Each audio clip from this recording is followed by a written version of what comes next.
देखो हम एक तुमको कथा सुनाते हैं। एक चित्रकेतु नाम के राजा, भागवत में कथा आती है। चित्रकेतु नाम के राजा थे, उनकी बहुत सी रानियां थी और एक भी पुत्र नहीं थे, तो वो बहुत उदास रहते थे। तो देवर्षि नारद जी और अंगिरा जी, भागवत की कथा है, देवर्षि नारद जी अंगिरा जी गए, उनको समझाने ही गए थे कि तुम धर्मात्मा राजा हो, उदास मत हो पुत्र के लिए। तो उन्होंने जाकर के जब समझाने की कोशिश की तो उन्होंने कहा हमको इस समय ज्ञान नहीं, हमें पुत्र चाहिए, यदि हम पर कृपा करने आए हो तो हमें पुत्र दो।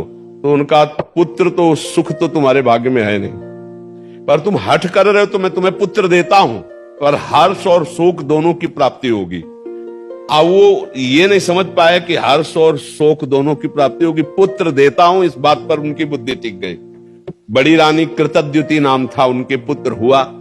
अब तो क्या आनंद, चक्रवर्ती राजा थे, हर समय रानी के महल में जाना। तो और जितनी थी रानियां सबको जलन हुई। उन्होंने कहा बहन, जब से कृतद्युति के पुत्र हुआ राजा हम लोगों की तरफ देखते ही नहीं है।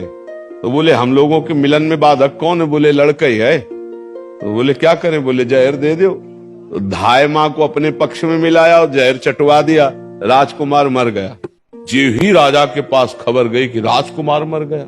कितनी मनौती के बाद तो हुआ था।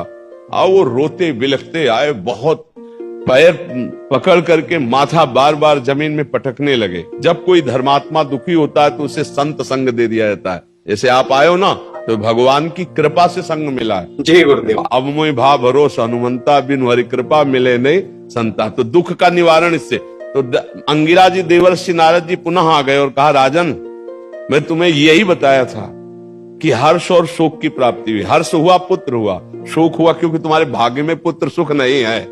तो उनका हमको उपदेश नहीं, मुझे पुत्र चाहिए। तो उनका तुम्हारे पुत्र की जीवात्मा को बुला दूं? तो उनका बुला दो।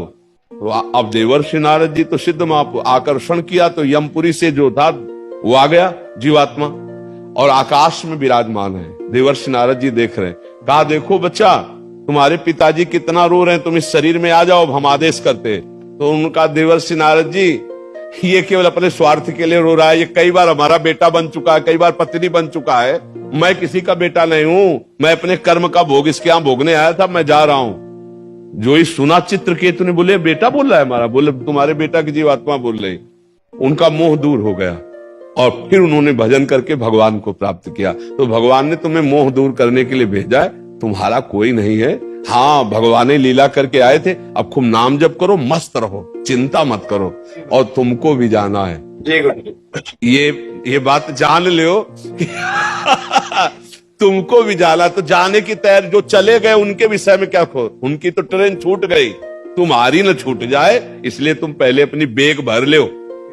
राधा राधा राधा राधा, कबीरा सब जग निर्धना, धनवंता नहीं कोई, धनवंता सोई जानिए जाके राम नाम धन होए। खूब नाम जमा कर ले, लोक पर लोक में बहुत आनंद रहेगा।